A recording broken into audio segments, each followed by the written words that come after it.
Before we dive into this incredible tale of revenge and justice, make sure you hit that subscribe button and ring the notification bell.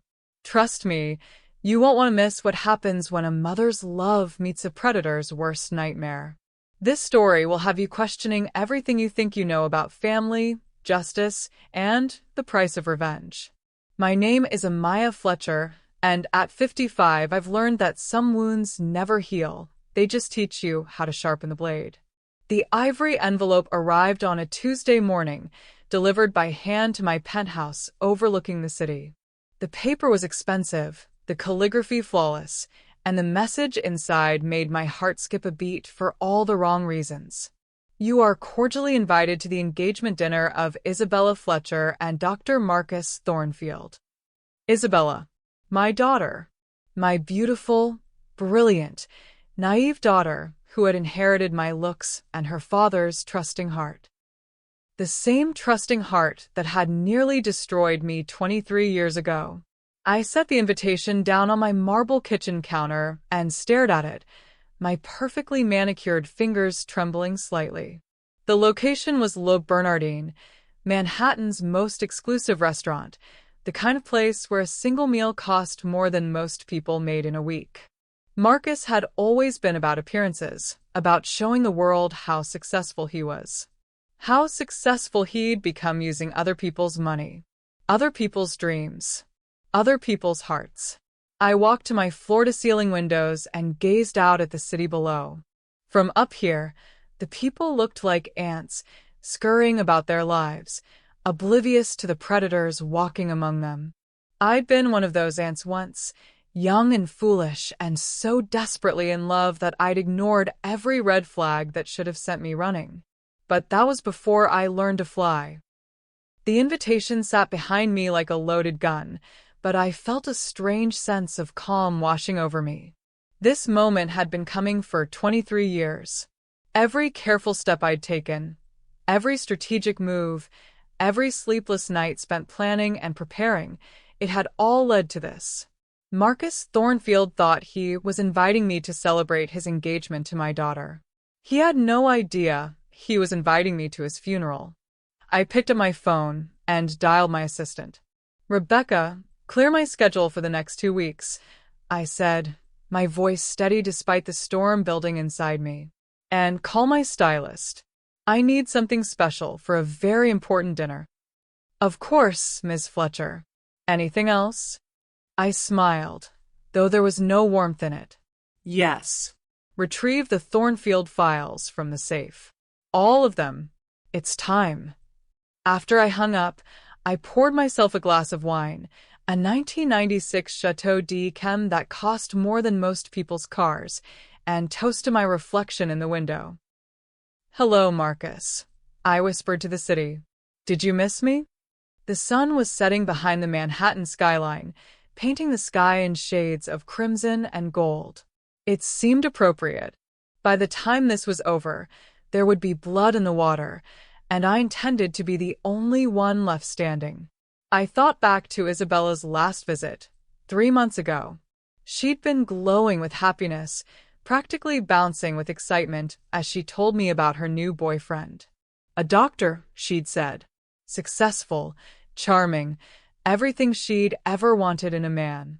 I'd felt my blood turn to ice when she showed me his photo. Marcus Thornfield.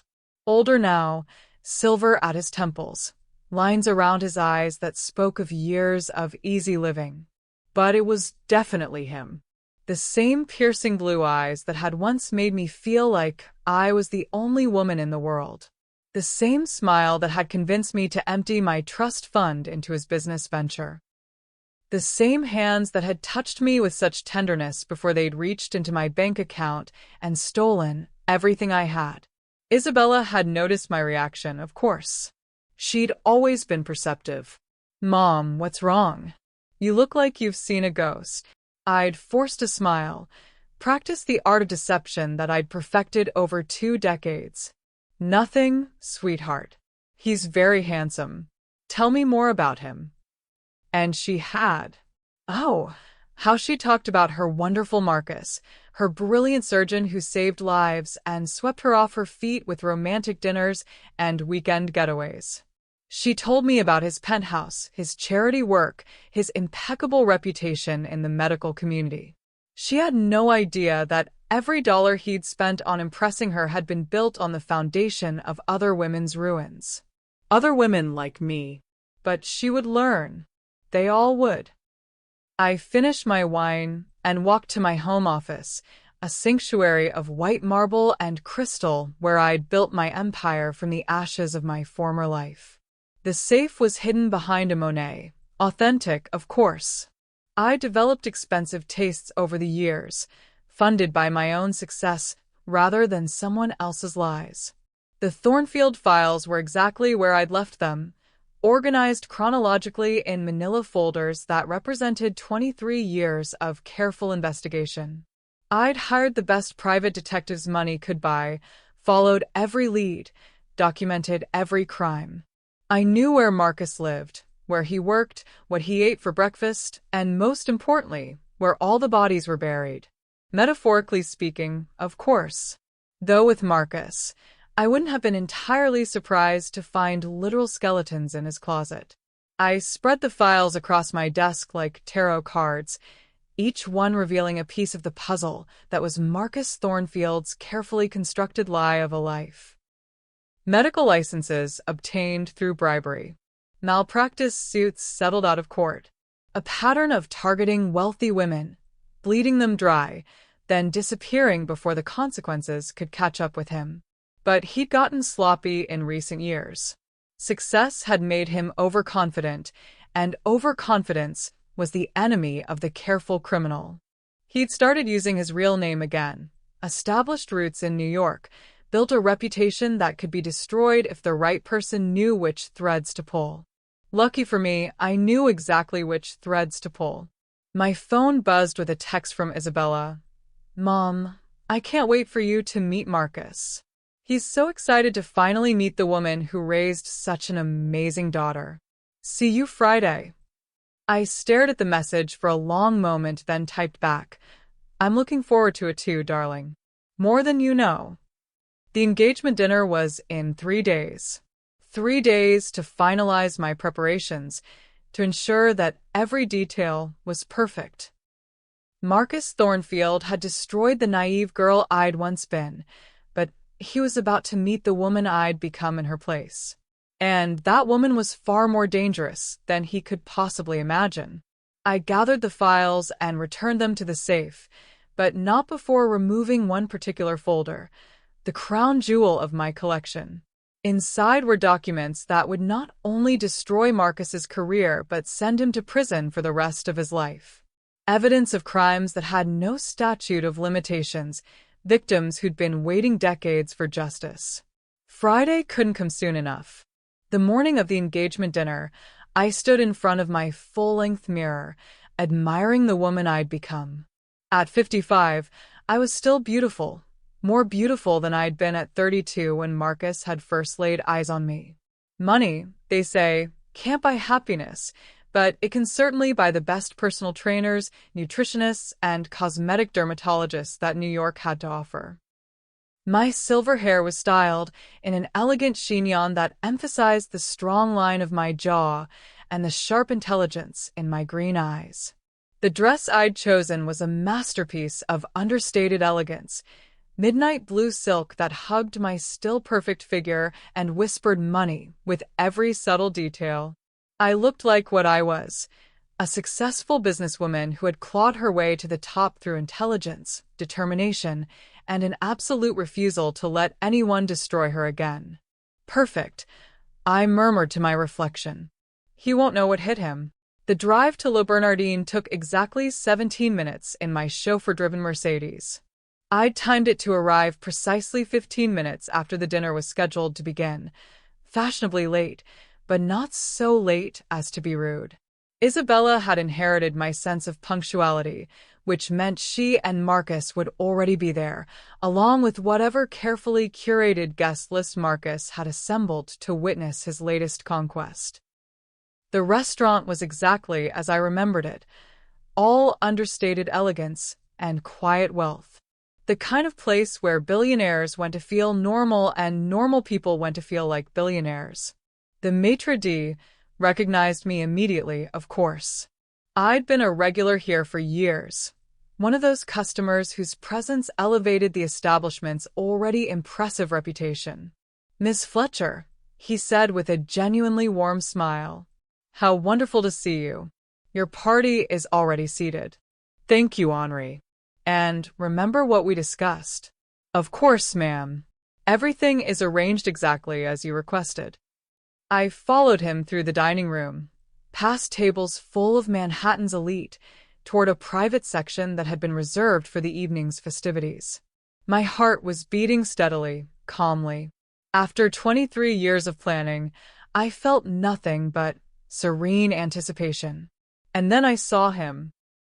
Marcus Thornfield stood near the head of a long table decorated with white roses and flickering candles, his arm around my daughter's waist as he held court with a group of admirers.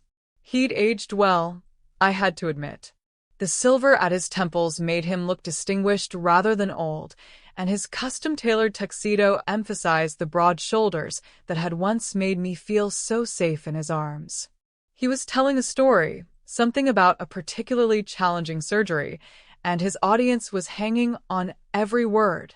The same magnetic charisma that had drawn me in all those years ago was still there, still working its magic on anyone foolish enough to fall under its spell. But then his eyes found mine across the room, and I saw the exact moment recognition hit him. His smile faltered for just a fraction of a second, barely noticeable to anyone who wasn't looking for it. But I was looking for it. I'd been looking for it for 23 years.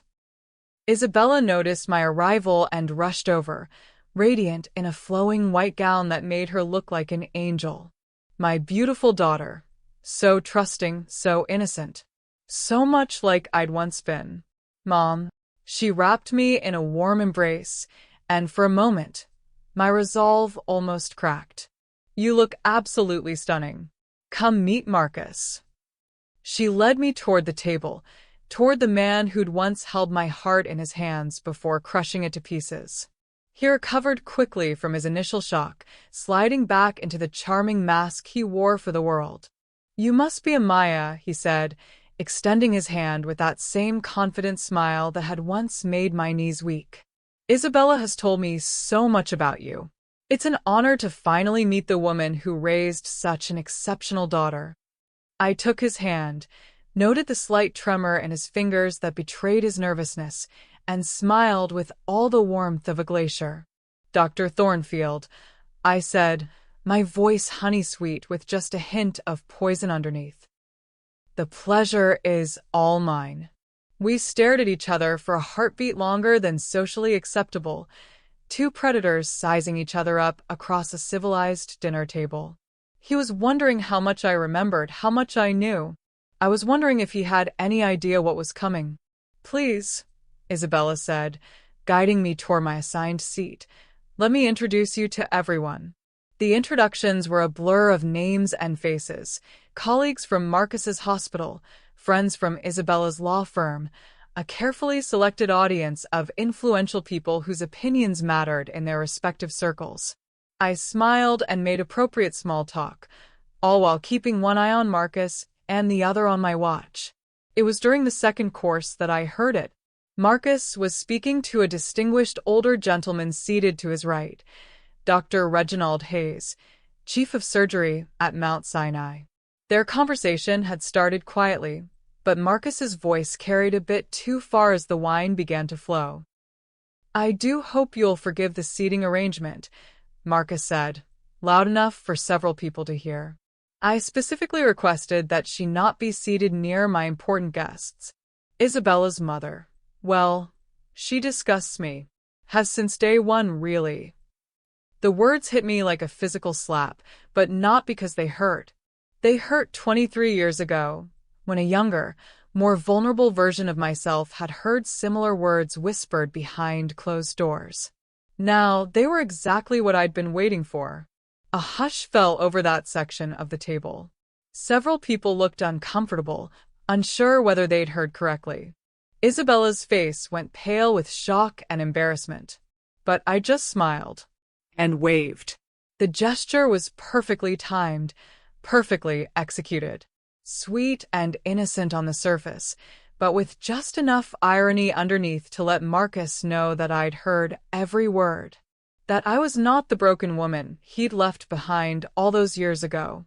"Mother," Isabella whispered, mortified. "I'm so sorry, I don't know what."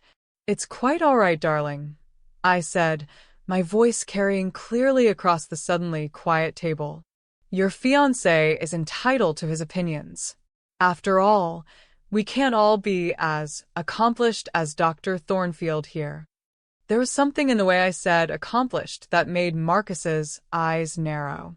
A subtle emphasis that suggested I knew things about his accomplishments that others didn't. "Indeed," said Dr. Hayes, clearly uncomfortable with the tension. "Marcus has built quite an impressive reputation over the years." "Oh, yes," I agreed, taking a sip of wine. "Quite impressive indeed.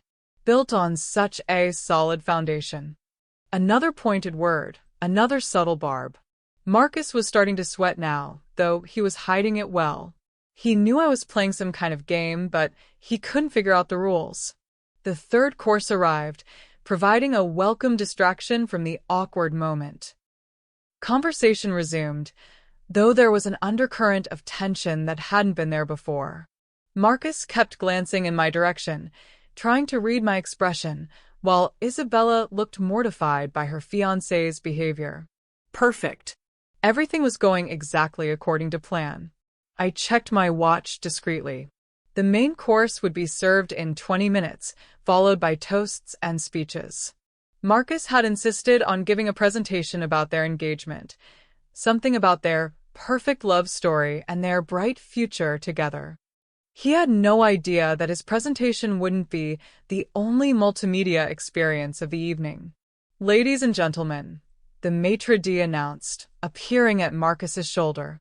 "If I may have your attention, Dr. Thornfield has prepared a special presentation to commemorate this joyous occasion." Marcus stood, straightening his bow tie with the confidence of a man who'd never failed to charm his audience. "Thank you all for being here tonight to celebrate with Isabella and myself. I thought it might be nice to share with you the story of how we met, and perhaps give you a glimpse into the wonderful future we're planning together."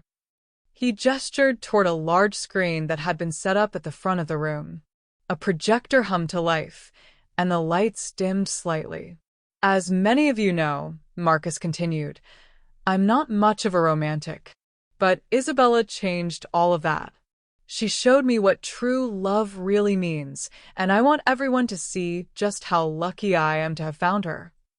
The screen flickered to life, and for a moment, I almost felt sorry for what was about to happen. Almost. But then I remembered the woman I'd been 23 years ago. The woman who'd trusted him with her heart, her savings, her dreams. The woman who'd been left with nothing but debt and shame while he moved on to his next victim. I thought about all the other women whose stories filled the files in my safe at home. Women who'd been discarded like broken toys when Marcus was finished playing with them. The time for mercy was long past. I reached into my purse and pressed a single button on a small remote control device. Across the room, Henri, the maitre d', nodded almost imperceptibly. The screen that was supposed to show Marcus's romantic slideshow flickered once, twice, then displayed something entirely different. And Marcus Thornfield's carefully constructed world began to crumble. The video began with a date stamp, November 15th, 2001. The image was grainy, clearly recorded on older equipment, but the audio was crystal clear. On screen, a much younger Marcus Thornfield sat across from a tearful young woman in what appeared to be a lawyer's office. The woman was me, 23 years younger, with long blonde hair and the kind of trusting face that made her an easy target for predators. "I don't understand," my younger self was saying, her voice breaking with emotion. "You said the business was thriving. You said we were going to get married as soon as the investors came through." Young Marcus leaned forward with practiced sympathy, reaching across the table to take my hands. Even on the grainy video, his manipulation was obvious to anyone who knew what to look for. Amaya, sweetheart, you have to understand, these things happen in business. The market crashed, the investors pulled out. There was nothing I could do. But the money, I whispered on screen. My trust fund, the loan against my grandmother's house, that's $300,000, Marcus. That's everything I have. A gasp rippled through the dinner party. $300,000 was a substantial sum now. In 2001, it had been even more significant. Several guests turned to look at present-day me, then back at the screen. The lawyer said the company never existed. My younger self continued, tears streaming down her face. He said the incorporation papers were fake, that you've been using my money to pay for your lifestyle, while telling me it was going into the business. Marcus on screen maintained his concerned expression, but there was something cold in his eyes that the camera caught perfectly. That's ridiculous, Amaya. You're upset. You're not thinking clearly. The penthouse apartment, the car, the expensive dinners. My voice rose with desperate anger. You paid for all of it with my money, while lying to my face.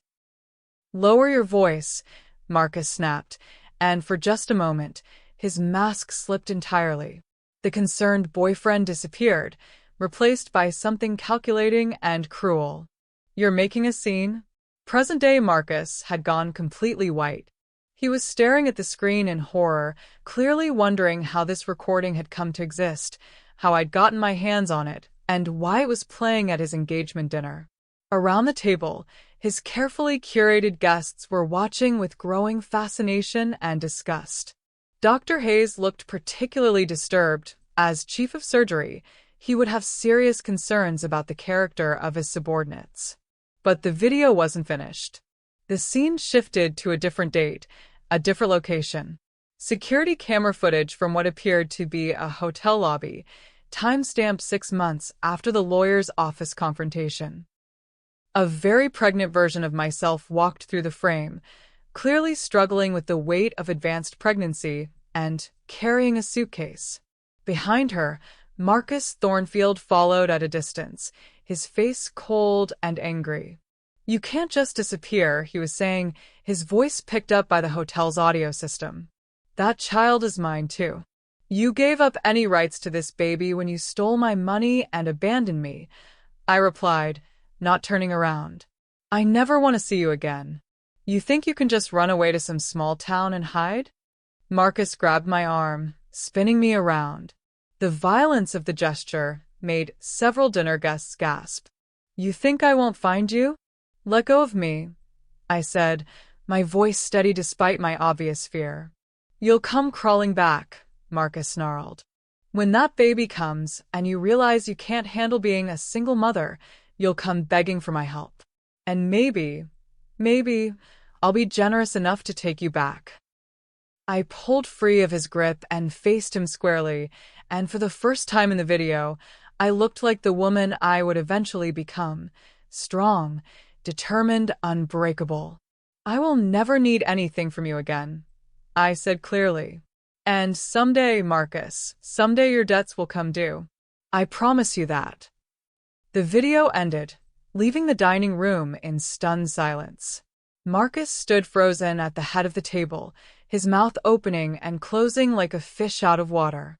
Isabella stared at me with wide, horrified eyes, clearly trying to process what she'd just learned about both her mother's past and her fiancé's character. Marcus finally managed to speak, his voice hoarse. That's taken completely out of context. That was 23 years ago, I said, standing slowly and addressing the room with calm authority. The day I discovered that the man I loved, the man I was planning to marry, had stolen my inheritance and left me pregnant and penniless. Dr. Hayes leaned forward, his face grave. Marcus, is this true? Of course not. Marcus's voice rose with desperation. This is some kind of elaborate setup, The pregnancy test. interrupted a new voice from the back of the room. Everyone turned to see a woman in her 50s walking toward our table, her expression grim but determined. "Tell them about the pregnancy test, Marcus." I smiled with genuine warmth for the first time all evening. "Everyone, I'd like you to meet Sarah Chin, former nurse at St. Mary's Hospital in Philadelphia." "Sarah, thank you for coming." Sarah Chin walked to the front of the room with the confidence of someone who'd been carrying a secret for far too long and was finally ready to tell it. "In 2002, she said, her voice carrying clearly through the silent restaurant, Dr. Thornfield, though he wasn't a doctor then, brought a pregnant woman to our emergency room. She was in labor, obviously distressed, and had no insurance. He claimed to be the father but refused to sign any paperwork or take financial responsibility for the birth. The room was dead silent except for the soft clink of crystal and silver as waiters continued their work, oblivious to the drama unfolding. The woman gave birth to a healthy baby girl," Sarah continued. "But when it came time for the birth certificate, Marcus Thornfield was nowhere to be found. He'd slipped out during the delivery and never came back." All eyes turned to Isabella, who had gone pale as paper. She was a smart woman. She could do the math. "You're my father," she whispered, staring at Marcus with dawning horror. "You're my biological father, and we've been—" "No," Marcus said desperately. "No, that's not. This is insane. This is—" "DNA doesn't lie, Marcus," I said quietly. "Neither do medical records. Or the birth certificate that lists father unknown, because you abandoned us both." The revelation hit the room like a bomb. The man they'd been celebrating, the distinguished surgeon who'd been about to marry a lovely young woman, had actually abandoned that same woman as a baby and was now engaged to his own daughter. Dr. Hayes stood abruptly, his face flushed with anger and disgust. "Marcus, you need to leave. Now. And don't bother coming to work on Monday. Or ever again." But I wasn't finished yet. 23 years of planning had led to this moment, and I intended to savor every second of Marcus Thornfield's destruction. "Oh, Dr. Hayes," I said sweetly, "you might want to hear the rest of the story before you make any decisions about Marcus's employment." I pressed another button on my remote, and the screen flickered back to life. "After all," I continued, "we haven't even gotten to the good parts yet." The second video began with a series of newspaper headlines, each one damning Marcus's reputation further. "Investment fraud bankrupts local families." "Fake medical credentials lead to patient deaths." "Serial grifter targets wealthy women across 5 states." What you've seen so far, I addressed the room while the headlines scrolled past, was just the beginning. After Marcus left Isabella and me with nothing, I made a choice. I could either spend my life as a victim, or I could ensure that no other woman would suffer the same fate. The screen shifted to show a private investigator's office, clearly filmed with a hidden camera. A man in his 60s sat behind a cluttered desk, speaking directly to the camera. "Mrs. Fletcher hired me in 2003, he was saying. She wanted to track down the man who defrauded her and disappeared. What we found was far worse than simple theft." The video cut to a montage of evidence: falsified medical school transcripts, forged references, stolen medical licenses. Document after document showing how Marcus had constructed an entirely fictional background to gain entry into prestigious medical programs. "The medical degree from Johns Hopkins?" the investigator continued. "Fake. The residency at Massachusetts General? Never happened. The surgical training in Switzerland? Complete fabrication." Dr. Hayes had sunk back into his chair, his face ashen. Around the table, Marcus's colleagues were staring at him with expressions ranging from shock to revulsion. "But that's impossible," stammered Dr. Jennifer Walsh, an anesthesiologist who'd worked with Marcus for 5 years. "He's performed hundreds of surgeries. I've assisted him myself." The video answered her question before I could. The screen filled with medical records, autopsy reports, and legal documents. Between 2005 and 2010, the investigator's voice continued. At least 12 patients died during or immediately after surgeries performed by Marcus Thornfield. In each case, the deaths were attributed to complications or pre-existing conditions. But when you look at the pattern, a chart appeared showing the timeline of deaths, the suspicious circumstances, and the hastily signed-off autopsy reports. Each red mark on the timeline represented a life lost to Marcus's incompetence and fraud.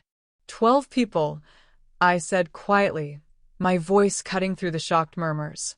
12 innocent people who trusted him with their lives. Fathers, mothers, children. All dead because Marcus was more concerned with maintaining his facade than admitting he didn't know what he was doing. Isabella was crying now, quiet tears streaming down her face as she stared at the man she'd planned to marry. The man who, unbeknownst to her until tonight, was also her biological father. "This is madness," Marcus said, finding his voice again. "These are all lies, fabrications." "Are they?" I pulled out a thick manila folder and set it on the table with a heavy thud.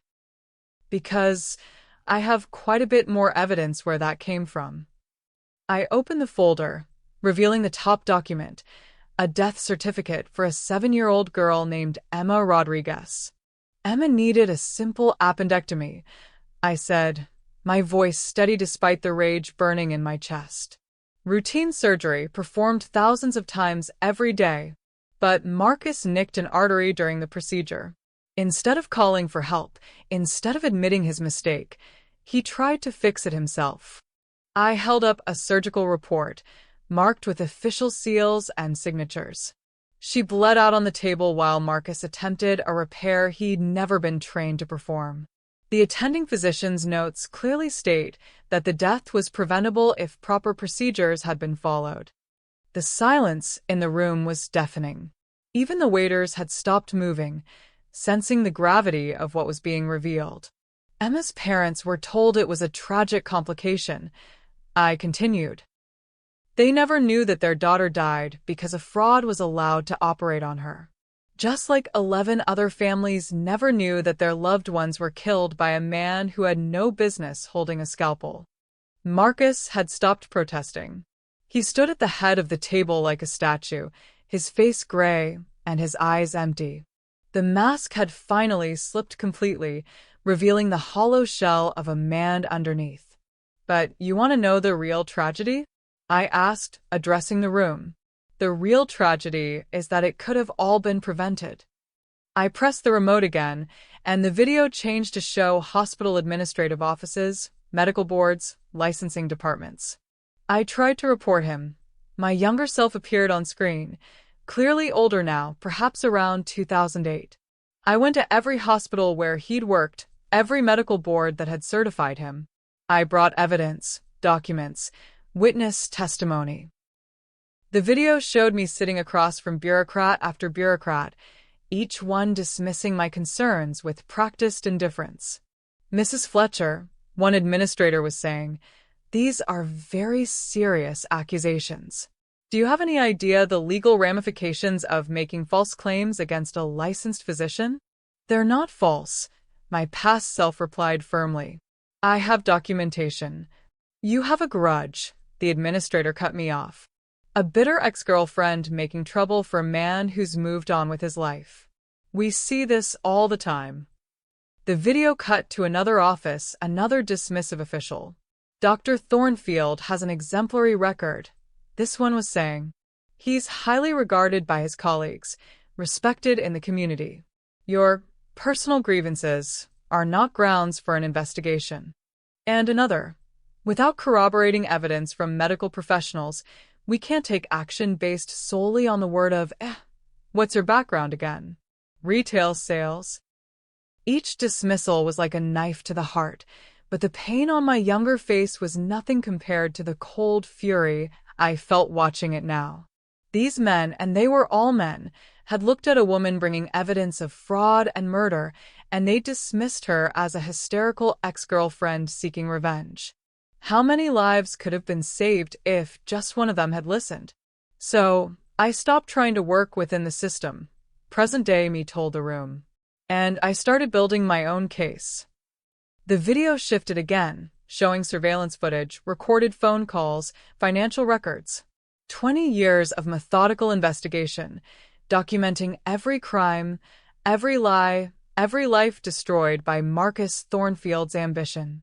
The pattern was always the same, I explained. Find a vulnerable woman, a widow, a divorcee, someone with money, but not much support. Charm her, gain her trust, drain her resources, then disappear when the heat got too close. Photos flashed across the screen. Woman after woman, all bearing the same expression of shock and betrayal. Some young, some old, all victims of the same predator. Margaret Chen, Portland, Oregon, 2003, $75,000. Linda Rodriguez, Phoenix, Arizona, 2005, $120,000. Rebecca Martinez, Dallas, Texas, 2007, $200,000. Each time, he used the same playbook. Romance, manipulação, déficit. And when they tried to report him, they faced the same dismissive attitude I had. After all, who believes a bitter ex-girlfriend? The final photo was of a young woman with dark hair and kind eyes. Unlike the others, this one had a black border around it. Susan Walsh, Miami, Florida, 2012, I said quietly. She didn't just lose her money. 3 days after Marcus disappeared with her life savings, Susan was found dead in her apartment.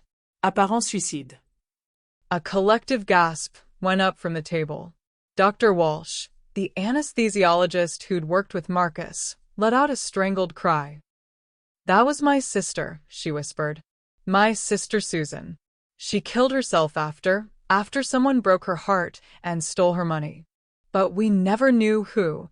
She turned to stare at Marcus with pure hatred in her eyes. You killed my sister, you bastard. You destroyed her and left her to die.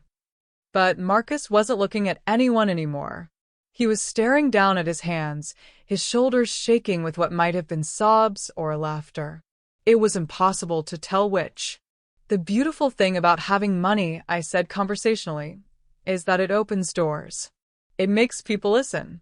It turns bitter ex-girlfriends into respected philanthropists whose concerns can't be easily dismissed. I gestured around the room at the expensive restaurant, the influential guests, the elaborate setup. It took me 20 years to build the kind of credibility that would make my accusations stick. 20 years to gather enough evidence to destroy you completely. 20 years to become the kind of woman who could look you in the eye and make you pay for what you've done. I stood up, smoothing down my dress, and walked around the table to where Marcus stood frozen. You said I disgusted you. I said softly, so only he could hear. You said that from day one. But you know what disgusts me, Marcus? The fact that it took me this long to bring you down.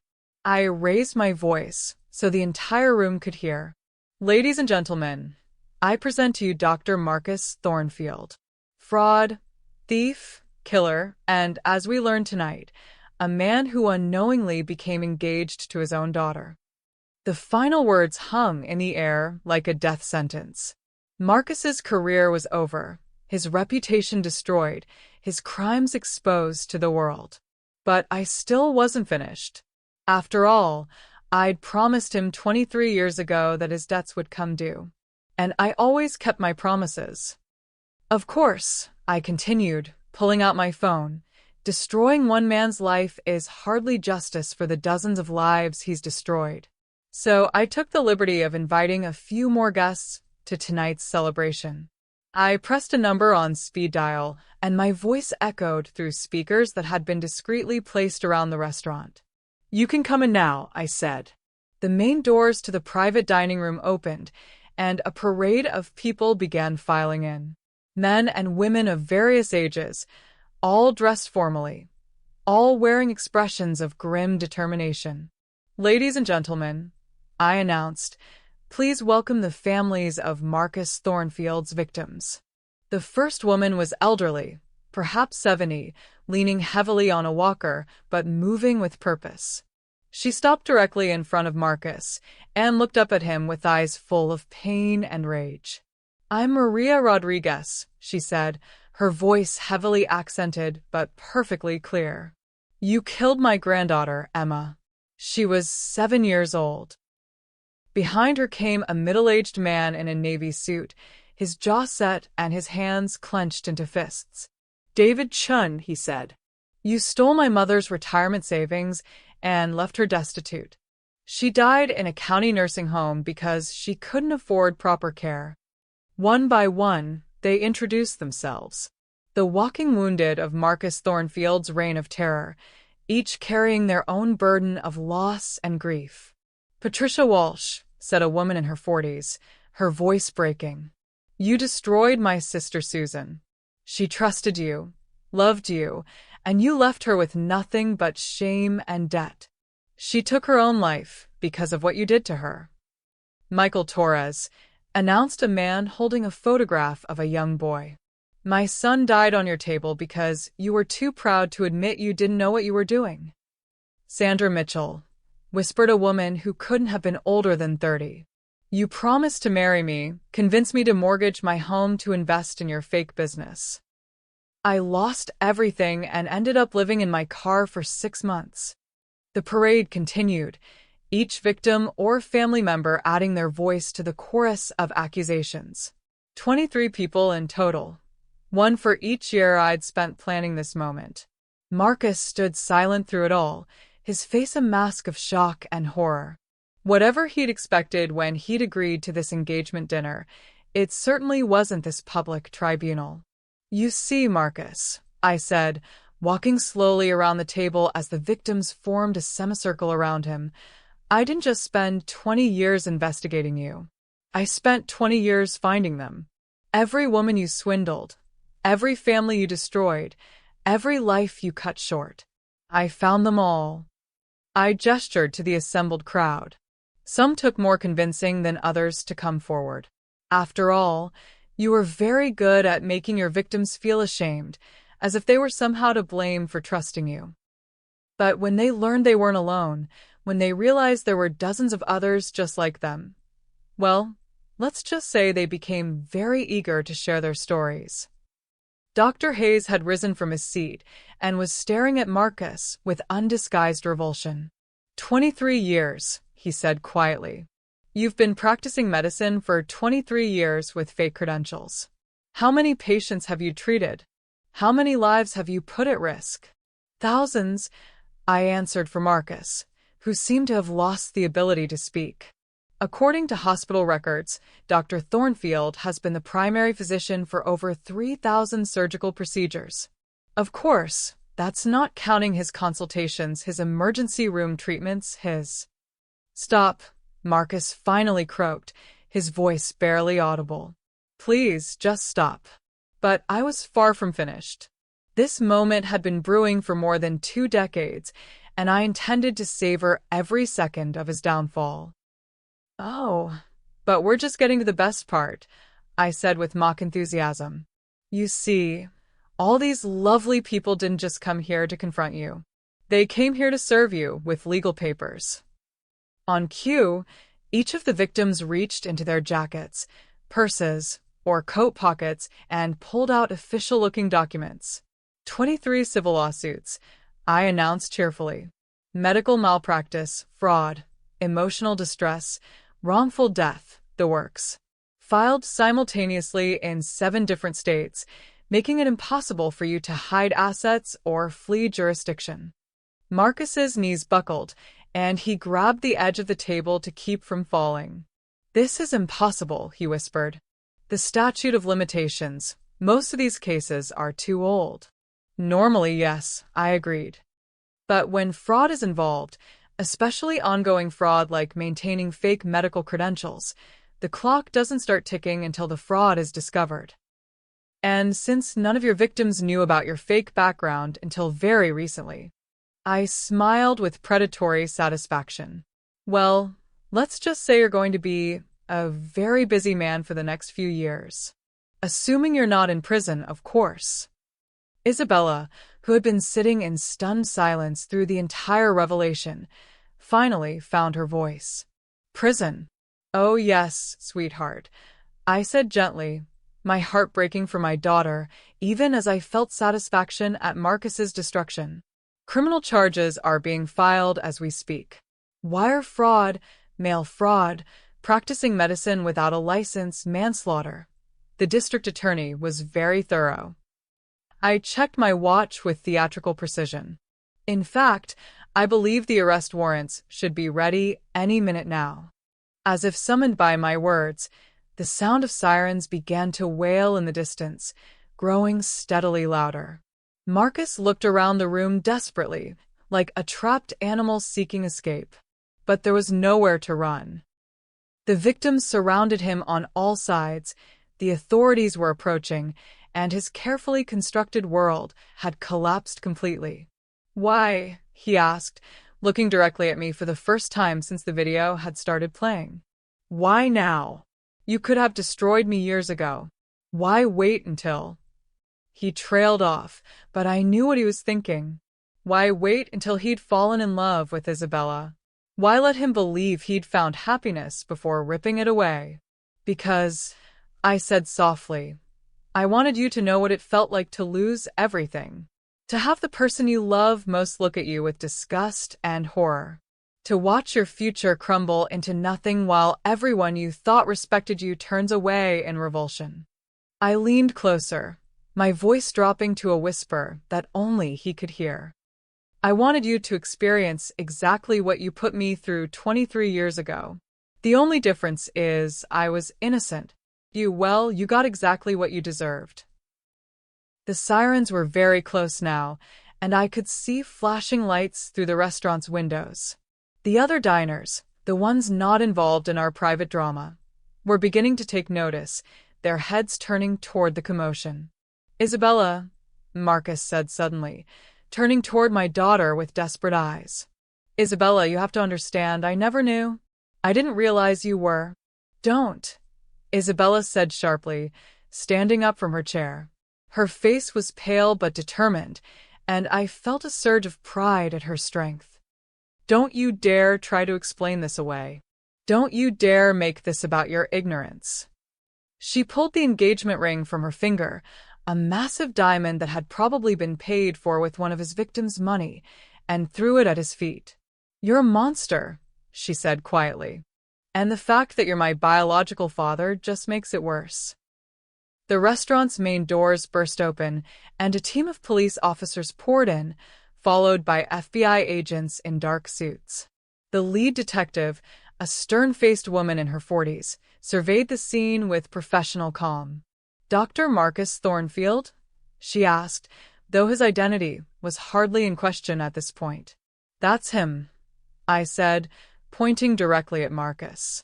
Though I'm not sure he's entitled to the title doctor anymore. The detective nodded to her team, and two officers moved forward with handcuffs.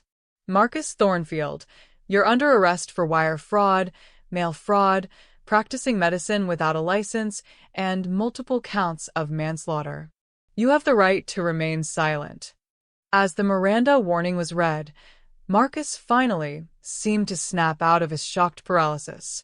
He looked around the room one last time, at the victims he'd wronged, the colleagues who now despised him, the daughter who would never forgive him, and finally at me. You planned all of this, he said, and there was something almost like admiration in his voice. Every detail, every moment. You've been orchestrating this for 20 years. 23 years, I corrected. And yes, I planned every single detail. Did you really think you could destroy my life and just walk away? Did you think there would be no consequences? The officers were leading him toward the door now, his hands cuffed behind his back. The victims began to follow, eager to see him taken away. But just before he reached the exit, Marcus stopped and turned back to face me one last time. "You won," he said simply. "I hope it was worth it." I looked at this broken man, this fraud and killer who had once been handsome and charming enough to make me believe in fairy tales, and I felt nothing. Just a vast emptiness where my need for revenge had lived for so long. "Ask me in 20 years, I replied. And then he was gone, led away in handcuffs while cameras flashed and reporters shouted questions. The victims dispersed, their long-awaited justice finally within reach. The other dinner guests filed out in shocked silence, no doubt eager to share this incredible story with anyone who would listen. Within an hour, the private dining room was empty except for Isabella and me, sitting across from each other at a table still decorated with white roses and flickering candles, the remnants of what was supposed to have been a celebration. "Mom," Isabella said finally, her voice barely above a whisper. "What happens now?" I reached across the table and took her hand, noting how much it looked like mine had at her age, delicate, unmarked by the hardships that would eventually strengthen it. "Now," I said gently, "we figure out how to move forward. Together." It wasn't the ending I'd imagined for my 23-year quest for justice. But perhaps it was the ending we both deserved. 3 days after the engagement dinner from hell, Isabella came to see me at my penthouse. She looked exhausted, her usually perfect appearance replaced by rumpled clothes and dark circles under her eyes. The media attention had been relentless. Every major news outlet had picked up the story of the fake doctor who'd been engaged to his own daughter, and Isabella had been forced to take leave from her law firm until the circus died down. The DNA test results came back, she said without preamble, settling into the leather chair across from my desk. 99.7% probability that Marcus Thornfield is my biological father. I nodded, having expected as much. The math had always been clear, but I understood why she'd needed official confirmation. "I've been thinking," Isabella continued, her voice carefully controlled, "about everything you told me growing up. About my father." This was the conversation I'd been dreading. For 23 years, I'd told Isabella that her father was a businessman who died in a car accident when she was a baby. It had seemed kinder than the truth, that her father was a sociopathic con man who'd abandoned us both. "You said he loved us," Isabella said.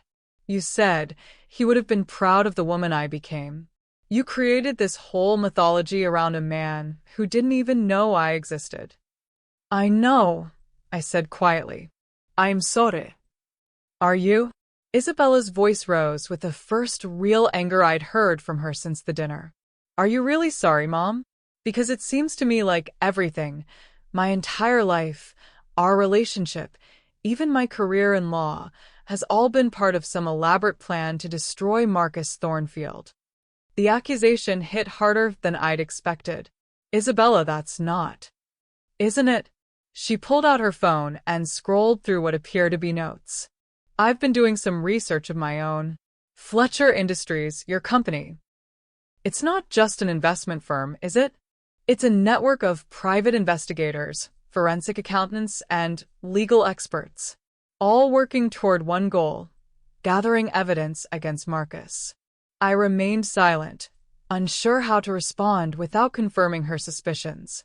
"The timing of my law school acceptance," Isabella continued relentlessly. "The internship at Harrison, Polk & Associates, the same firm that specializes in medical malpractice cases. The way you always encouraged me to focus on healthcare law. Even my engagement to Marcus. How convenient that I happened to meet him at that charity gala you insisted I attend." My heart sank as I realized how deep her investigation had gone. Isabella had inherited my intelligence and my attention to detail, qualities that were now being turned against me. "You orchestrated our meeting," she said, "and it wasn't a question. You knew he would be there, knew he'd be attracted to a young woman who reminded him of you at that age. You served me up to him like bait." "Isabella, don't deny it," she snapped.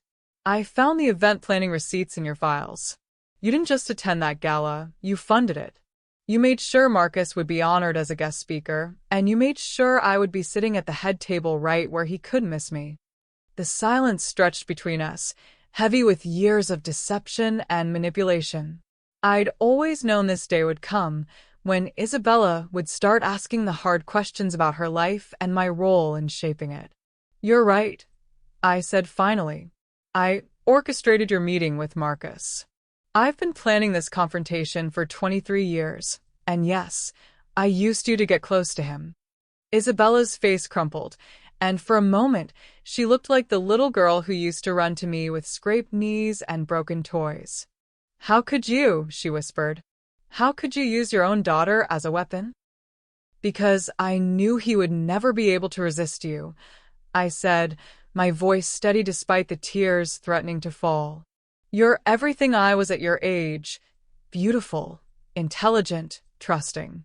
The perfect target for a predator like Marcus. I knew he wouldn't be able to help himself.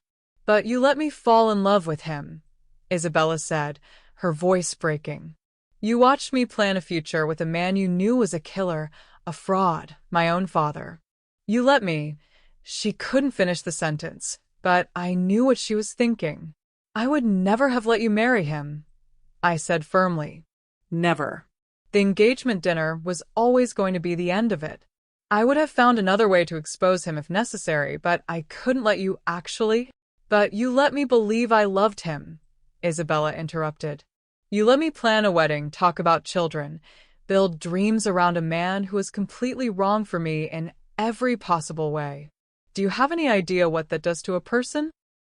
To realize that your entire relationship was built on lies." I thought about Marcus and me 23 years ago, about the dreams I'd built around a man who'd never existed. "Yes," I said quietly. "I know exactly what that does to a person." Isabella stared at me for a long moment, and I could see her processing the implications of my words. The daughter I'd raised to be strong and independent was analyzing our relationship like a legal case, looking for precedents and patterns. "You turned me into you," she said finally. "Everything you've done, every choice you've made in raising me, it was all designed to turn me into the perfect instrument of your revenge." "No," I said, standing up and moving around the desk toward her. "That's not true. I raised you to be strong, to be independent, to never let anyone take advantage of you the way Marcus took advantage of me." "By making me fall in love with him?"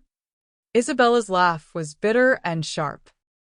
"By putting me in the exact same position you were in 23 years ago? By showing you what he really was before it was too late," I said desperately. "Isabella, if I hadn't intervened, you would have married him. You would have had children with him. He would have destroyed your life the same way he destroyed mine. Or maybe," Isabella said quietly, "I would have figured it out on my own. Maybe I'm stronger than you think I am. Maybe I didn't need my mother to orchestrate an elaborate revenge plot to protect me from making my own mistakes." The words stung because they contained a grain of truth I didn't want to acknowledge. Isabella was stronger than I'd been at her age. She might very well have seen through Marcus's facade eventually, without any help from me. But I couldn't take that chance. Not with my daughter's life. "I did what I thought was best," I said, knowing how inadequate it sounded. "For who?" Isabella asked. "For me, or for the woman you used to be? The one who never got justice, who never got closure, who spent 23 years plotting revenge instead of moving on with her life." She stood up, gathering her purse and coat with sharp, angry movements. "I need time," she said. "I need to figure out who I am when I'm not just a pawn in your game." "Isabella, please." No, ma'am. "I love you, but I can't. I can't be around you right now. I can't look at you without wondering what else you've orchestrated, what other parts of my life have been manipulated for your grand plan." She walked toward the door, then paused and looked back at me. "Marcus was right about one thing," she said. "You did win. You destroyed him completely, got your revenge, proved that you're stronger and smarter than he ever was. I hope it was worth losing your daughter in the process. The door closed behind her with a soft click, leaving me alone in my penthouse fortress with nothing but the ghosts of my past and the hollow taste of victory. I walked to the windows and looked out at the city below, at all those tiny people living their tiny lives, oblivious to the wars being fought in penthouses and boardrooms above their heads. 23 years of planning. 23 years of careful manipulation and patient preparation.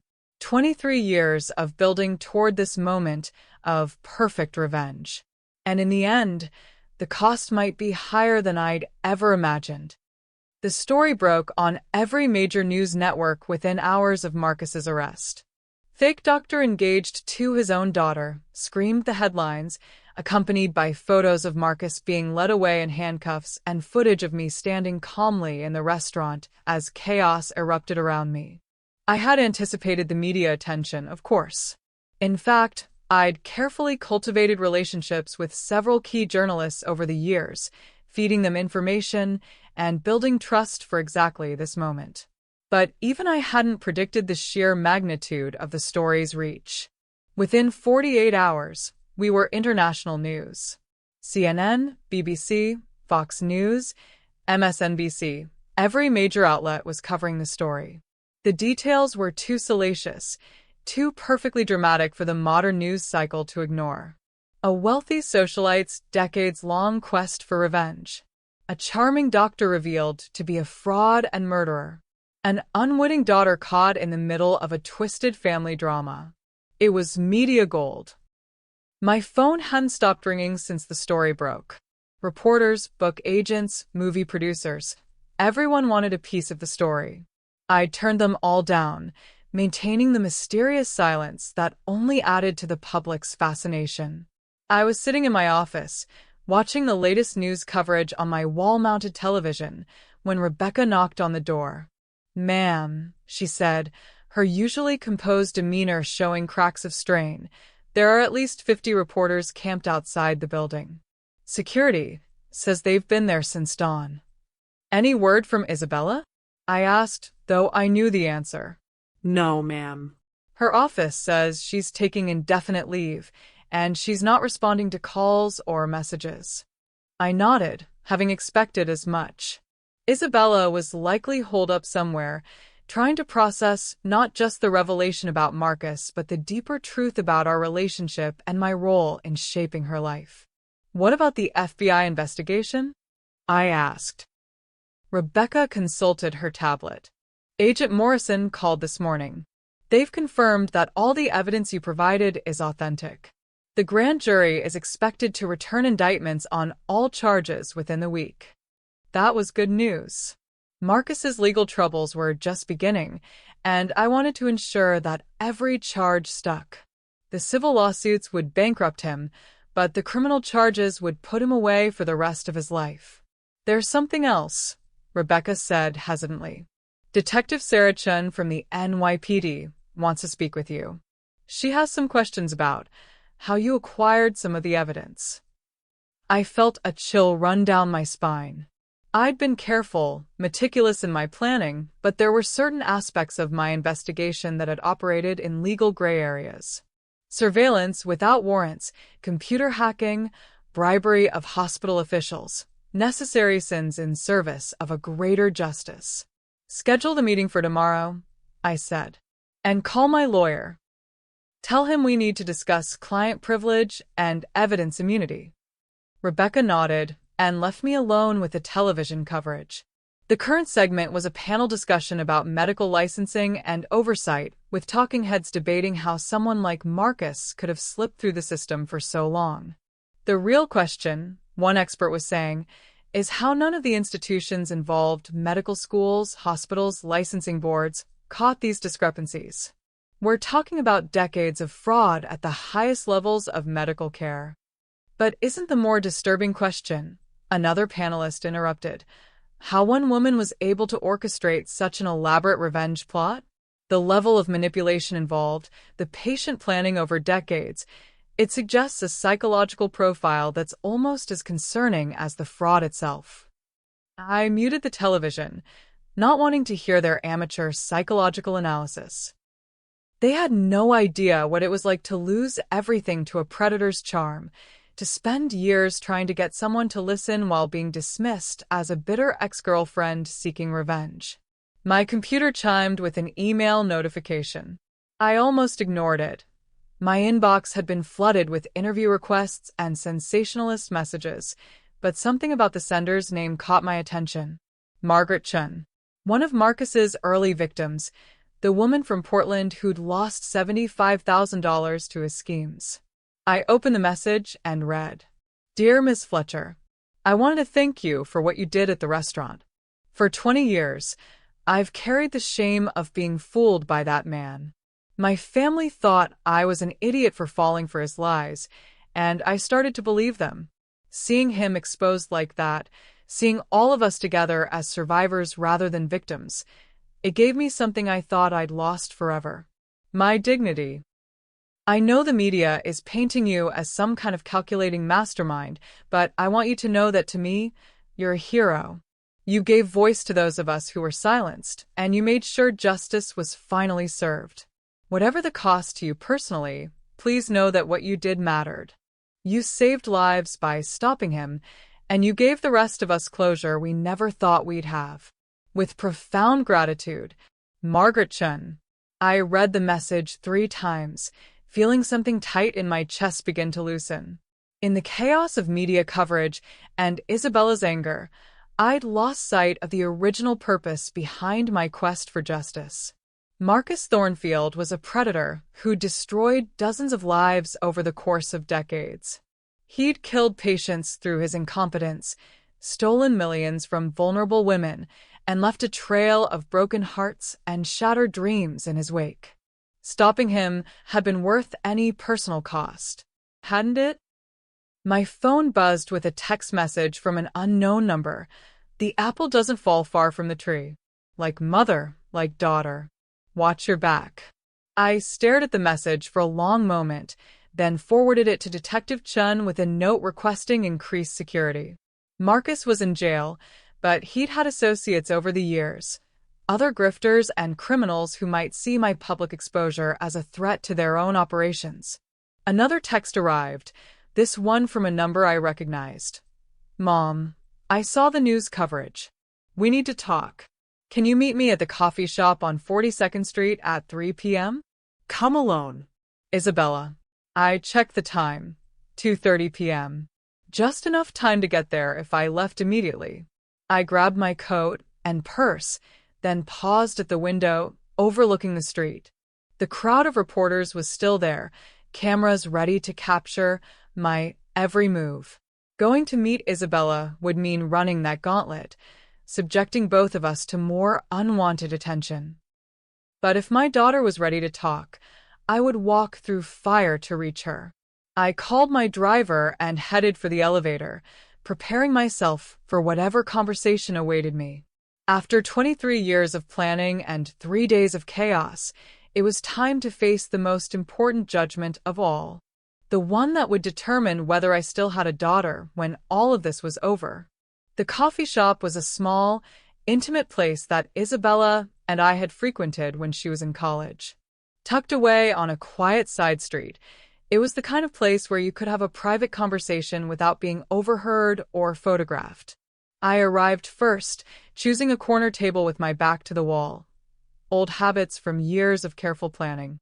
The few other customers paid me no attention, lost in their laptops and conversations. Isabella arrived exactly at 3 p.m., her punctuality a trait she'd inherited from me along with her determination and intelligence. She looked better than she had 3 days ago, more rested, more composed, but there was a new hardness in her eyes that hadn't been there before. "Thank you for coming," she said, sliding into the seat across from me. "I wasn't sure you would, with all the media attention." "I'll always come when you call," I said simply. "No matter what." Isabella ordered a coffee, black, like she always did when she was stressed, and we sat in silence for a few moments. The weight of everything unsaid hung between us like a physical presence. "I've been staying with my friend Sarah," Isabella said finally. Her place in Brooklyn. It's the only way I could think clearly, away from all the reporters and the constant phone calls. I nodded, having suspected as much. Isabella had always been methodical when processing difficult situations, preferring to withdraw and analyze rather than react emotionally. I've been thinking about what you said, she continued. About protecting me, about making sure I didn't make the same mistakes you did. And I've been thinking about my childhood, about all the choices you made in raising me. She paused to take a sip of her coffee, collecting her thoughts.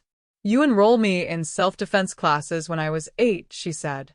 Told me it was important for girls to know how to protect themselves. You taught me to be suspicious of men who were too charming, too eager to sweep me off my feet. You made sure I had my own money, my own career, my own independence before I ever started dating seriously. I remained silent, unsure where this was leading. At the time, I thought you were just being an overprotective single mother, Isabella continued. But you weren't, were you? You were preparing me for Marcus. Everything you taught me, every lesson about independence and self-reliance, it was all designed to make sure I would be strong enough to survive meeting him. You've always been strong, I said quietly. I just tried to nurture that strength. But that's not all you did. Isabella's voice hardened slightly. You also manipulated me into meeting him in the first place. You orchestrated our entire relationship, knowing it would end exactly as it did. She leaned forward, her green eyes, so much like mine, blazing with intensity. I've spent the last 3 days trying to figure out whether I'm angry about that or grateful for it, she said. And, you know what I've realized? I'm both. The admission surprised me. I'd expected anger, resentment, possibly forgiveness eventually. But this complex mixture of emotions was harder to navigate. I'm angry because you used me, Isabella continued. Because you let me fall in love with a man you knew was dangerous, just to serve your need for revenge. That was selfish and cruel, and it violated every principle of trust between a mother and daughter. I felt each word like a physical blow, but I forced myself to listen without defending or explaining. But I'm also grateful, she said, because you were right. Marcus was dangerous. He was a killer and a fraud, and he would have destroyed my life if I'd married him. Your manipulation saved me from a fate worse than heartbreak. She sat back in her chair, studying my face carefully. The question is, she said, what happens now? Do we pretend the last 23 years of manipulation never happened? Do we start over with complete honesty? Or do we accept that our relationship has always been more complex than a normal mother-daughter bond and figure out how to move forward from there? I considered her words carefully. Isabella was offering me a choice, the same kind of careful, strategic choice I'd been making for decades. But this time, the stakes weren't Marcus's destruction. They were my daughter's love. I want honesty, I said finally. Complete, brutal honesty, even if it's painful for both of us. Isabella nodded, as if she'd expected that answer. Then here's my honest truth, she said. I understand why you did what you did. If someone had hurt me the way Marcus hurt you, if they'd stolen my money and abandoned me pregnant and penniless, I probably would have spent decades planning their destruction too. She paused, choosing her words carefully. But I also understand that your need for revenge changed you into someone who could manipulate her own daughter for decades without flinching. And that scares me, Mom. It scares me to realize that the woman who raised me to be strong and independent is also capable of using me as a weapon against her enemies. The truth of her words hit me like a physical blow. I had become someone capable of using my own child as an instrument of revenge. In my quest to destroy Marcus, I'd become almost as manipulative and calculating as he was. What scares me most, Isabella continued, is that I'm not entirely sure I wouldn't do the same thing in your position. You raised me to be like you, smart, determined, utterly ruthless when necessary. And now I have to live with the knowledge that I'm capable of the same kind of manipulation you used on me. We sat in silence for several minutes, the weight of her revelations settling between us. Isabella had inherited more than my intelligence and determination. She'd inherited my capacity for long-term planning and strategic thinking, qualities that could be used for great good or terrible manipulation. So, what do we do? I asked finally. Isabella smiled for the first time since sitting down, and I caught a glimpse of the daughter I'd raised beneath the harder woman she was becoming. We accept who we are, she said. We're not normal people, Mom. We're not the kind of women who forgive and forget and move on with our lives. We're the kind of women who spend decades planning elaborate revenge plots and then execute them with surgical precision. She leaned forward again, and I saw something new in her eyes, not just understanding, but approval. Marcus Thornfield was a monster, she said. He killed innocent people, destroyed families, and left a trail of broken lives spanning decades. Someone needed to stop him, and the system failed to do it. So you took justice into your own hands. She reached across the table and covered my hand with hers. I'm proud of you for that, she said quietly. I'm proud that my mother is the kind of woman who doesn't just survive being victimized. She makes sure her victimizer pays for what he's done to others. I felt tears prick at the corners of my eyes for the first time since this whole ordeal began. But I'm also going to hold you accountable, Isabella continued, her voice firm. No more manipulation, no more orchestrating my life without my knowledge. If you have concerns about someone I'm dating, you tell me directly. If you're planning something that involves me, you ask for my consent first. Agreed, I said without hesitation. And, Isabella added with a slight smile, you're going to help me figure out what to do with all those skills you taught me. Because I'm realizing that I have a talent for investigation and strategy that shouldn't go to waste. I raised an eyebrow. What are you thinking? I'm thinking, Isabella said, that there are probably other predators out there who need to be stopped. Other victims who need justice. And I'm thinking that a mother-daughter team with our particular skill set could be very effective at making sure the system works when it's supposed to. For the first time in days, I felt hope stirring in my chest. Not the cold satisfaction of revenge, but something warmer, the possibility of redemption, of using our abilities for genuine justice rather than personal vengeance. Are you suggesting we go into business together? I asked. I'm suggesting, Isabella said, that we find a way to use what we've learned from this experience to help other people get the justice they deserve. Legally, ethically, but effectively. I thought about Margaret Chen's email, about the gratitude of the other victims who'd finally gotten their day in court. I thought about all the other women out there who were being dismissed by authorities when they tried to report predators like Marcus. I think, I said slowly, that sounds like exactly what we should do. Isabella smiled, the first genuine smile I'd seen from her since before the engagement dinner. Good, she said, because I've already started putting together a list of cases. And the first one might surprise you. She pulled out a tablet and turned it toward me. On the screen was a photograph of a distinguished-looking man in his 60s, standing next to a much younger woman at what appeared to be a charity gala. Dr. Richard Blackwell, Isabella said. Prominent cardiologist, recently engaged to a woman 40 years his junior. Sound familiar? I studied the photograph, noting the subtle signs I'd learned to recognize over the years. The predatory smile, the possessive way his hand rested on the woman's waist, the expensive jewelry that was probably paid for with someone else's money.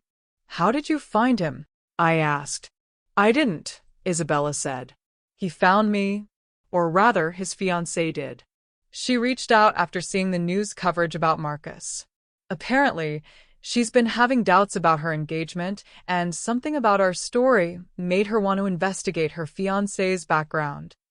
I looked up from the tablet to meet my daughter's eyes, seeing my own determination reflected back at me.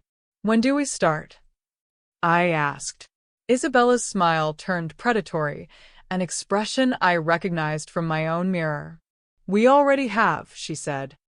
6 months later, I stood in a federal courtroom watching Marcus Thornfield being sentenced to life in prison without the possibility of parole.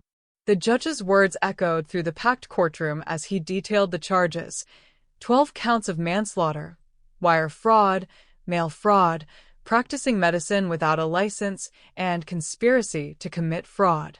"Dr. Thornfield," the judge said, his voice heavy with disgust, "you have betrayed the most sacred trust in our society, that between a doctor and patient.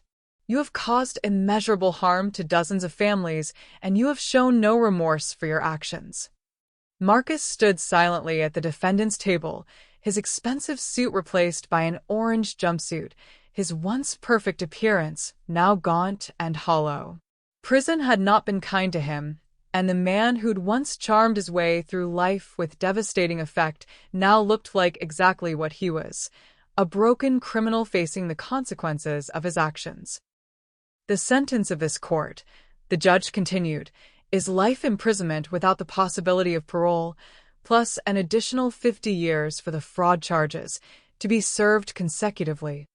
A murmur of satisfaction rippled through the courtroom, filled with victims' families who'd waited years for this moment. I felt a hand slip into mine and looked down to see Isabella sitting beside me, her face grave but satisfied. We'd reconciled slowly over the past 6 months, building a new relationship based on the honest conversation we'd had in that coffee shop. It hadn't been easy. There were still moments when the weight of my manipulation created tension between us, but we'd found a way forward that acknowledged both the damage I'd done and the good that had come from it. Marcus's defense attorney made a final, desperate plea for mercy, but the judge was unmoved. The evidence had been overwhelming, the victim impact statements devastating. There would be no appeals that could overturn this verdict, no technicalities that could set him free. Marcus Thornfield would die in prison, exactly as he deserved. As the guards moved to escort him from the courtroom, Marcus turned and looked directly at me. His eyes held no anger anymore, no defiance, just a hollow acknowledgement of defeat. He'd spent 6 months in jail awaiting trial, 6 months to contemplate the destruction of everything he'd built on lies and other people's suffering. He mouthed a single word: "Why?" I stood up, wanting him to hear my answer clearly. "Because someone had to," I said, my voice carrying across the silent courtroom. "Because the system failed, and victims like us deserved justice." Marcus nodded slowly, as if he finally understood.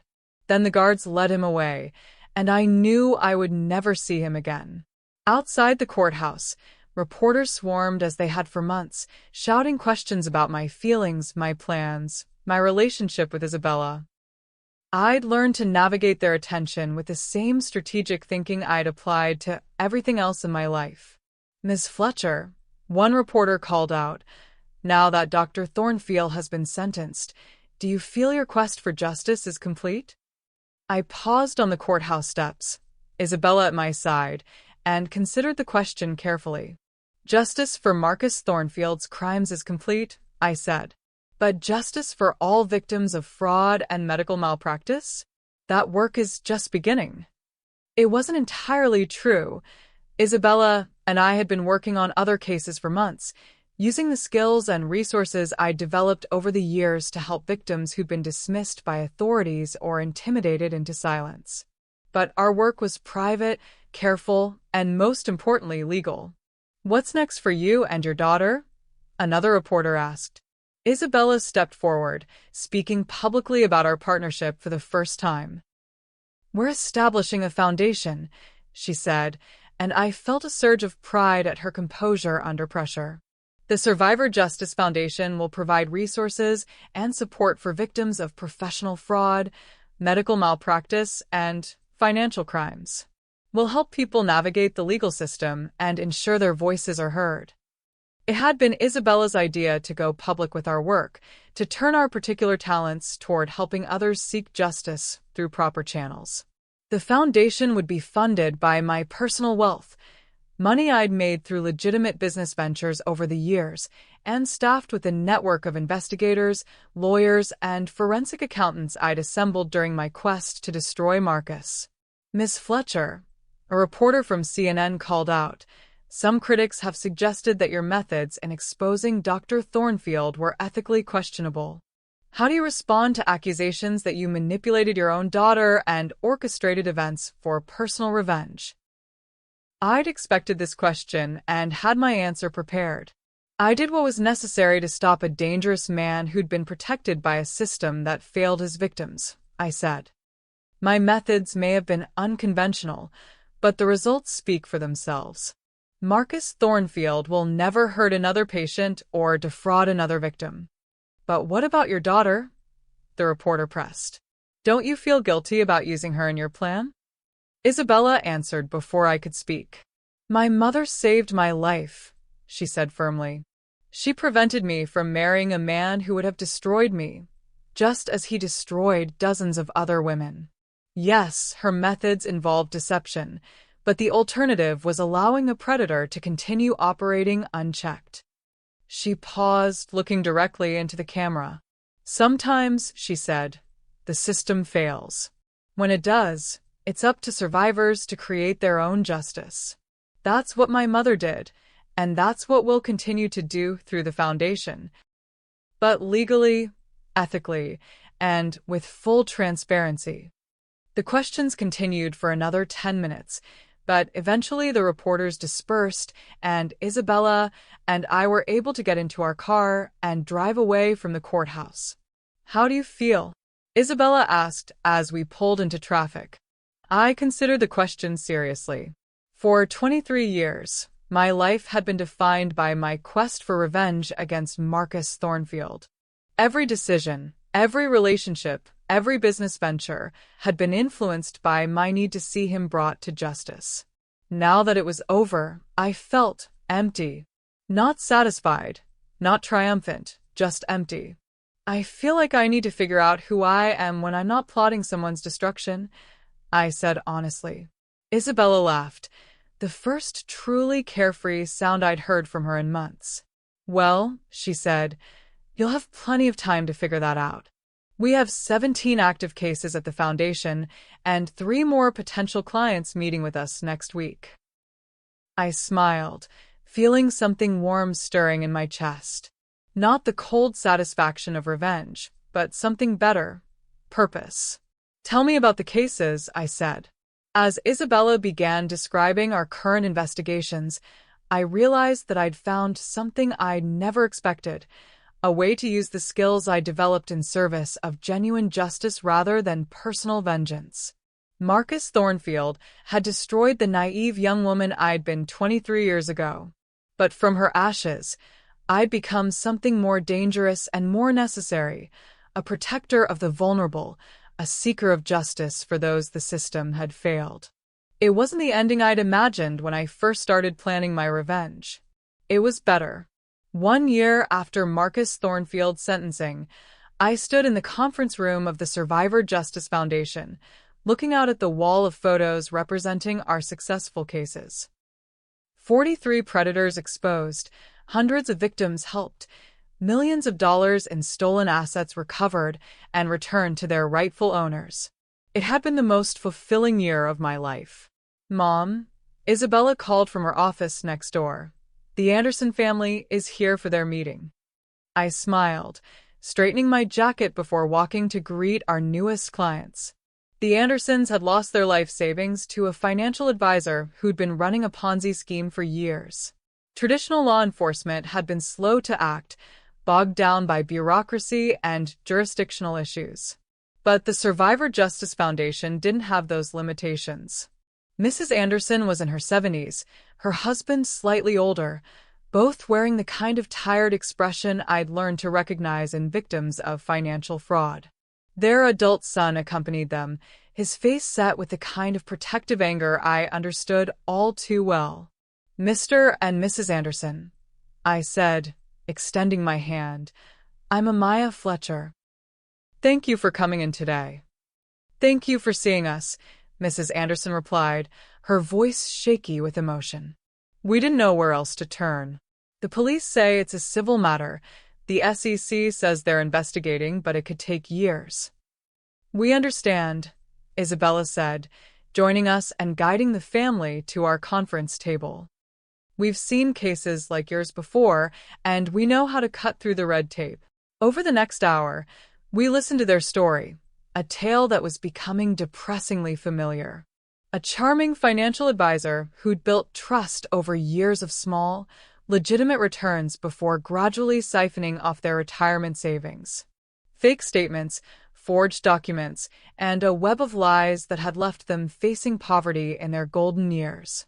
The worst part, Mr. Anderson said, his voice breaking, is that we feel so stupid. Everyone keeps asking how we could have been so naive, how we didn't see the signs. I leaned forward, my voice gentle but firm. Mr.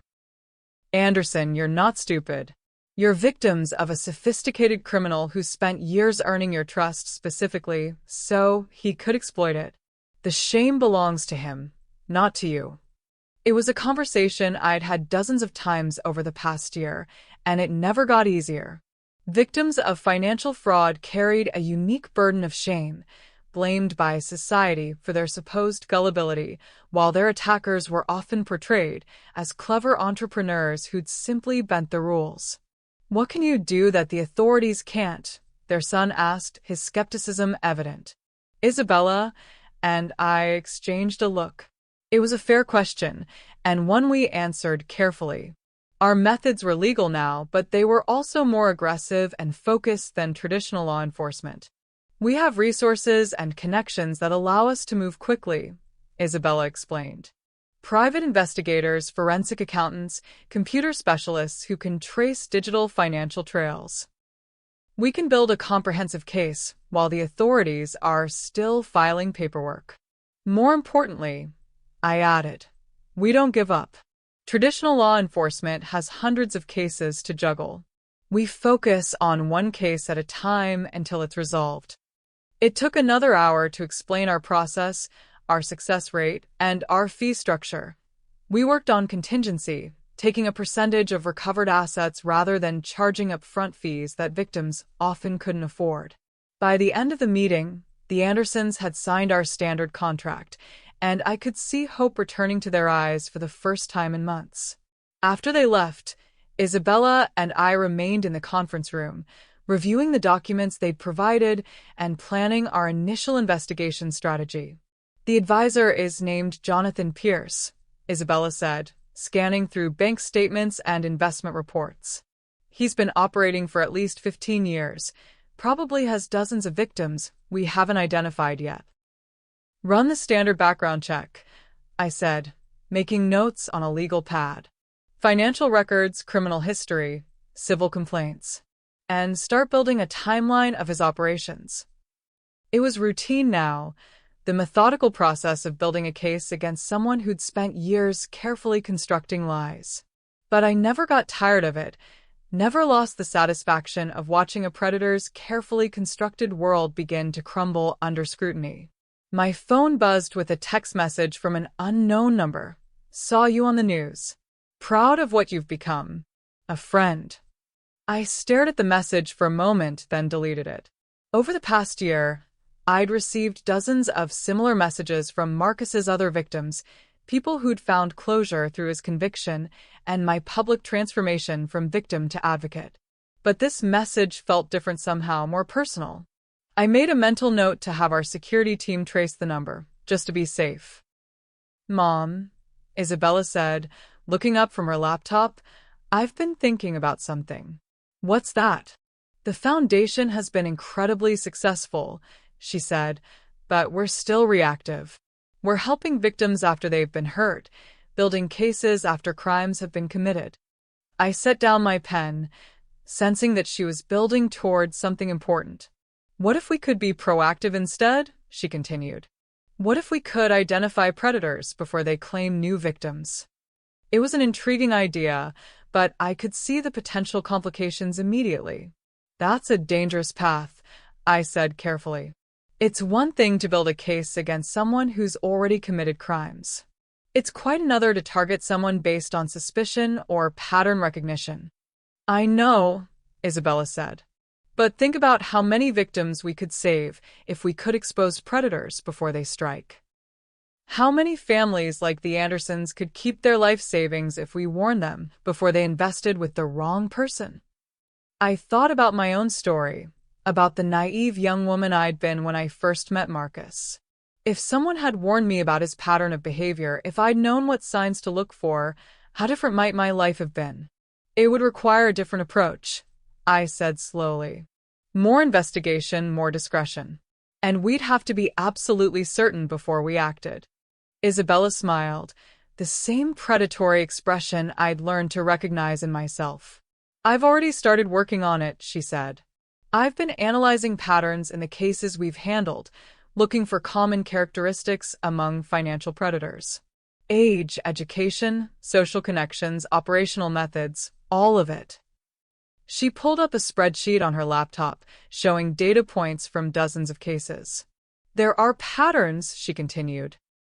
Predictable behaviors, common vulnerabilities they target, even specific phrases and tactics they use to build trust.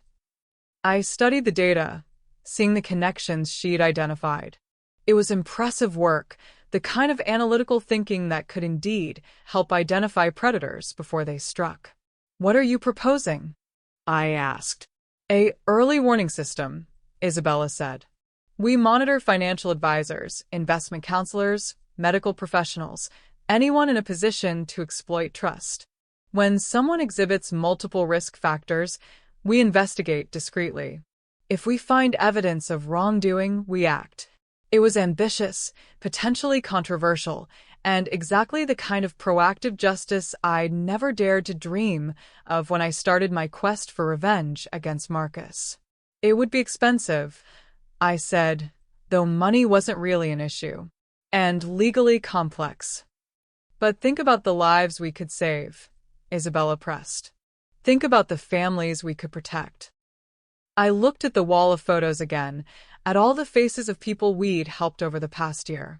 Each one represented not just justice served, but lives rebuilt, dignity restored, families saved from financial ruin. Start with a pilot program, I said finally. 5 potential targets, full background investigations, legal review of every step we take. Isabella's smile lit up the room. I already have the targets selected. Of course she did. My daughter had inherited my strategic thinking and my determination, but she'd also inherited something I'd never had, the confidence to think beyond revenge, to envision justice as something more than punishment. As we worked through the evening, planning our expanded mission, I thought about the journey that had brought us here. 23 years ago, Marcus Thornfield had destroyed a naive young woman who trusted too easily and loved too deeply. But from that destruction, something stronger had emerged. Not just a woman capable of planning elaborate revenge, but a woman capable of building something meaningful from the ashes of her former life. Marcus had taught me to be ruthless, but Isabella had taught me to be just. It was, I thought, a pretty good legacy to leave behind.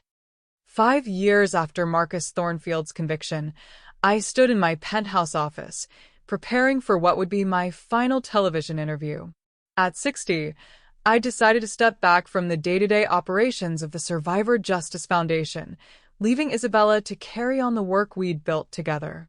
The journalist, a serious young woman from 60 Minutes, had spent weeks preparing for this interview, wanting to understand the psychology behind my transformation from victim to advocate. Miss Fletcher, she began once the cameras were rolling, when you look back at the woman you were 23 years ago, do you have any regrets about the path you chose? I considered the question carefully. It was one I'd been asked many times over the years, by reporters, by therapists, by victims who'd sought our help. I regret that it took me 23 years to bring Marcus to justice, I said. I regret that his other victims had to wait so long for closure.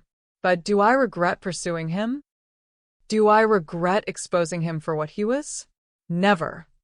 Some critics have suggested that your methods were ethically questionable, the journalist continued. That you manipulated your own daughter, orchestrated events, crossed legal and moral boundaries in pursuit of revenge. It was a fair criticism, one I'd wrestled with for years. I did what was necessary to stop a dangerous man, I said. Were my methods perfect? No. Were they justified by the results? I believe they were. And what about Isabella? Do you ever worry that you've turned your daughter into someone like yourself, someone capable of manipulation and long-term deception? I smiled, thinking about Isabella in her corner office, probably working late into the night on another case. Isabella is better than I ever was, I said. She has my determination and my strategic thinking, but she also has something I had to learn the hard way, a commitment to justice rather than revenge. She's everything I wanted to be, but was too damaged to become on my own. The interview continued for another hour, covering familiar ground about the Foundation's work, our success rate, our plans for the future. But it was the final question that caught me off guard. Miss Fletcher, if you could speak to Marcus Thornfield today, what would you say to him? I was quiet for a long moment, thinking about the broken man in the orange jumpsuit I'd last seen being led away in chains. I would thank him, I said finally. The journalist's eyebrows rose in surprise. Thank him?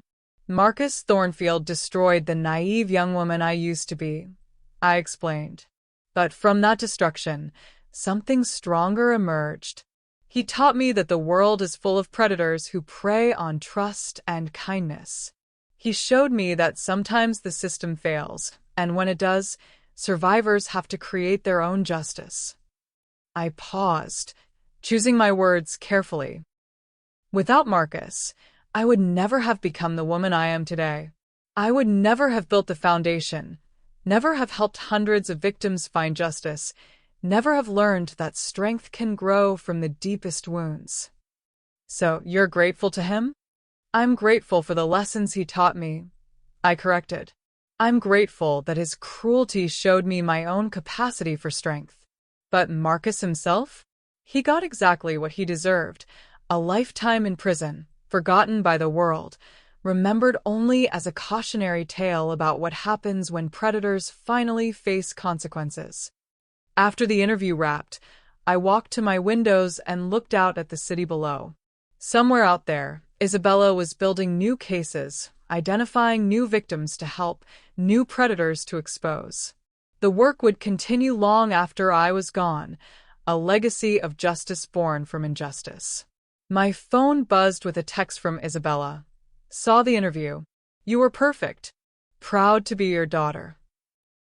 I smiled, feeling a warmth that had nothing to do with revenge or victory and everything to do with love, the kind of love that could survive manipulation and deception and emerge stronger on the other side.